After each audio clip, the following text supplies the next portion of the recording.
कोई भी काम है अगर आप करेंगे तो उसमें बहुत सारी चुनौतियां आपको रहती हैं। एक सामाजिक भी रहती है, आर्थिक भी रहती है और एक पारिवारिक चुनौती भी कभी कभी रहती है अगर वो काम थोड़ा सा लीक से हटकर है। एक इंडिविजुअल व्यक्ति मैं क्या कर सकता हूँ, मेरा क्या रोल हो सकता है। अगर मैं कहीं ग्राउंड पे जाकर नदी का काम नहीं कर सकता हूँ तो कम से कम जो नदी का काम कर रहा है या पानी का काम कर रहा है, कोई अच्छा काम कर रहा है, उसको कम से कम एक फ़ोन करके बधाई ज़रूर दे दूं कि आप अच्छा काम कर रहे हैं। मेरा नाम रमन कांत है और मैं मेरठ का निवासी हूं। मेरठ के पास एक गांव है पूठी, वहां मेरा जन्म हुआ और शिक्षा भी वहीं से मैंने प्राप्त की और अभी मेरठ शहर में रहता हूं। जर्नी में बेसिकली 12th पास करने के बाद मुझे लगा कि समाज को लेकर के कुछ काम करना चाहिए। ऐसा मन था कि समाज के लिए कुछ किया जाए, तो लेकिन गांव में इतना प्रेरणा या एक सहयोग नहीं होता है कि क्या किया जाए, ना इतनी समझ होती है। और उस समय जब 2001 में हमने कुछ काम शुरू किया था तो ना मोबाइल थे, ना इतना जानकारियां थी, ये भी नहीं पता था कि पानी का काम करना है, नदी का काम करना है, लेकिन ये था कि कुछ समाज के लिए हमको कुछ करना है। तो धीरे धीरे एक दिन मुझे मेरठ आने का अवसर मिला गांव से। तो वहाँ एक डॉक्टर अनिल राणा थे, वो JNU में पढ़ाते थे, उनसे मेरा परिचय हुआ।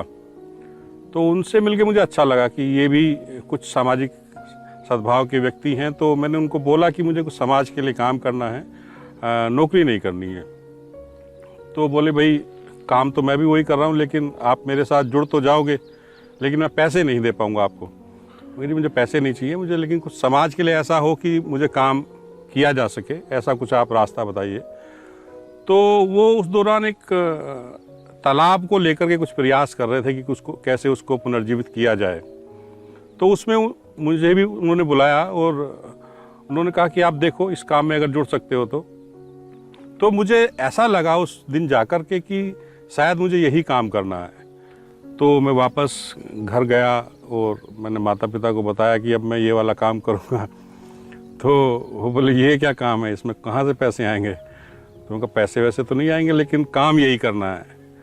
तो एक रहता है जब एक नया काम, और गांव में रहने वाले माता पिता, उनको इतना नहीं पता था कि NGO क्या होते हैं, सामाजिक कार्य क्या होता है। तो मैंने उनको कन्वेंस किया, लेकिन बहुत ज़्यादा विरोध फिर भी था, क्योंकि मैं घर में बड़ा था और छोटा मेरा भाई। तो उसको देख कर के फिर वो काम धीरे धीरे मैं उसमें लगा और नदियों के साथ मैंने फिर चलना शुरू किया, नदियों को समझना शुरू किया, नदियाँ कैसे बहती हैं, नदियाँ कैसे काम करती हैं।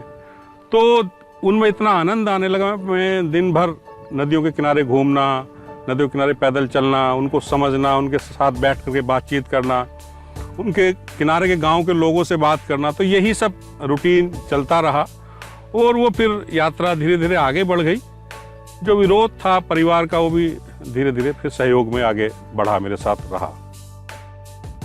सफ़र है उसको मैं कह सकता हूँ कि जो मैं उस समय सोचता था, उस राह पर चल करके मैंने बहुत कुछ सीखा है, देखा है, और जितना भी मैं कर पाए वो मैं कर रहा हूँ, आज भी कर रहा हूँ और आगे भी करता रहूँगा।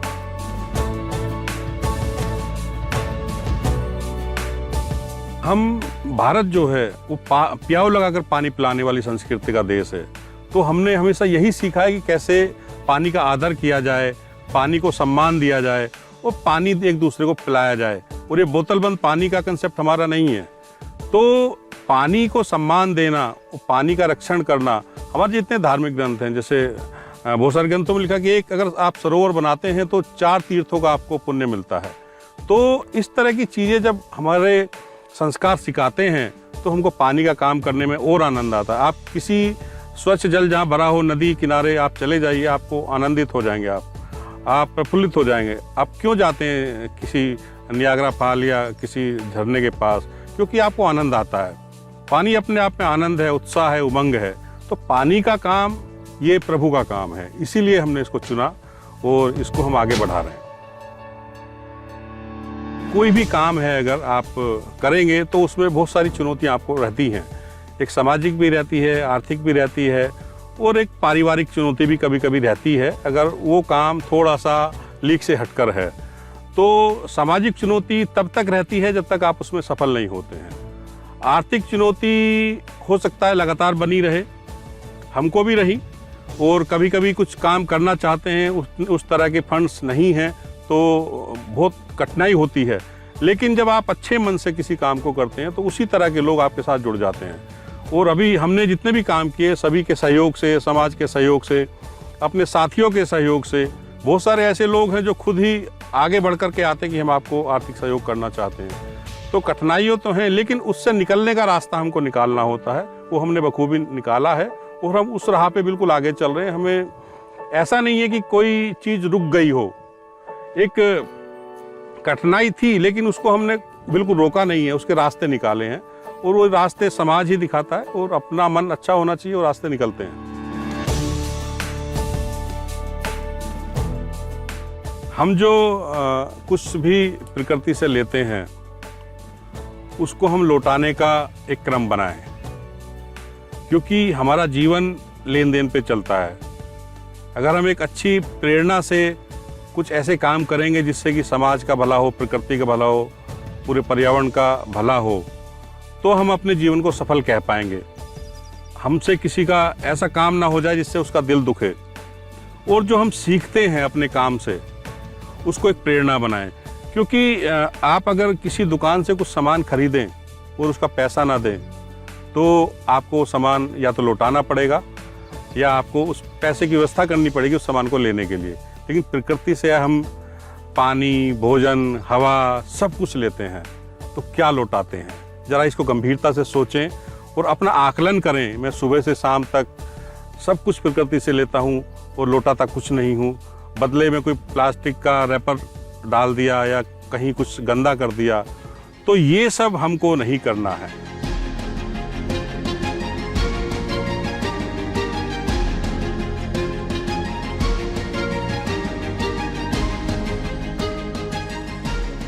वेलकम जिंदगी के मायने अगर हम देखें, ऐसा है जो सबसे अनमोल है। एक प्राणी जब इस संसार में आता है और अपना जीवन शुरू करता है तो उसकी बहुत सारे आकांक्षाएं रहती हैं, मुझको ऐसे अपना जीवन बिताना है। अगर हम धार्मिक प्रवृत्ति में जाएं तो हमारा शरीर 5 तत्वों से बना है। उसमें 5 इंद्रियां, 5 ज्ञानेंद्रियां, 5 कर्मेंद्रियां, 20 तत्व हो जाते हैं। 3 हमारे स्वभाव हैं, अच्छा बुरा, और एक बीच वाला स्वभाव जो ना इधर है ना उधर है। उसके बाद भी शरीर पूरा नहीं होता है। उसके बाद एक चेतना रह जाती है, 24वां तत्व, जो कि हमारी आत्मा है, जो कि प्राण है। और कृष्ण जी गीता में कहते हैं कि ब्रह्म विद्या के प्रथम अध्याय में कि जो हमारे प्राण हैं, जो हमारी आत्मा है, वो जब तक जीवन मरण के चक्र में रहती है, जब तक वो शुद्ध ना हो जाए। वो जब वो शुद्ध हो जाती है तो परमात्मा बन जाती है। तो ये परमात्मा कुछ और नहीं है, परमात्मा ही प्रकृति है। तो ये प्रकृति का काम इसलिए बेहतर है, इसलिए हमको करना है, क्योंकि हमको अपनी ज़िंदगी से लगाव रखना है। अगर हम किसी नदी को गंदा है, कोई नदी गंदी है और हम उसका अगर काम कर रहे हैं, तो हमको ये दम्भ नहीं पालना चाहिए कि हम उसको साफ कर रहे हैं। नदी अपने आप को अपने आप में साफ कर लेगी, क्योंकि वो नेचर है। हमको बेसिकली अपनी ज़िंदगी का देखना है। अगर नदी गंदी होती है तो पूरा समाज प्रदूषित होता है। ये नदियाँ समाज का स्पष्ट आईना है। अगर नदियों में खराब पानी, गंदा पानी बह रहा है तो ये समझ लीजिए आप, समाज भी उसी तरह प्रदूषित हो रहा है। तो जिंदगी अगर आपको सही रखनी है, अपने जीवन चक्र को सही रखना है, अपने आचार विचार सब सही रखने हैं, तो हमारे आसपास का वातावरण भी अच्छा होना चाहिए। और हमारे आसपास के वातावरण में वो सब चीज़ें आती हैं जो प्रकृति की देन है। उसमें नदियाँ भी हैं, तालाब भी हैं, हमारा पानी भी है, हमारा वातावरण भी है। तो जिंदगी है, नदियाँ हैं, अगर वो नदियाँ हैं तो जिंदगी है। क्योंकि जिन नदियों के किनारे हमारा समाज पला बड़ा विकसित हुआ, उस प्रदूषण के कारण आज वहाँ से उजड़ने कगार पर है। तो क्यों ना हम अपनी ज़िंदगी को नई दिशा दें और अपनी नदियों को पुनः उसी दौर में लौटाएं, निर्मल अविरल बनाएं और अपने जीवन को खुशहाल बनाएं।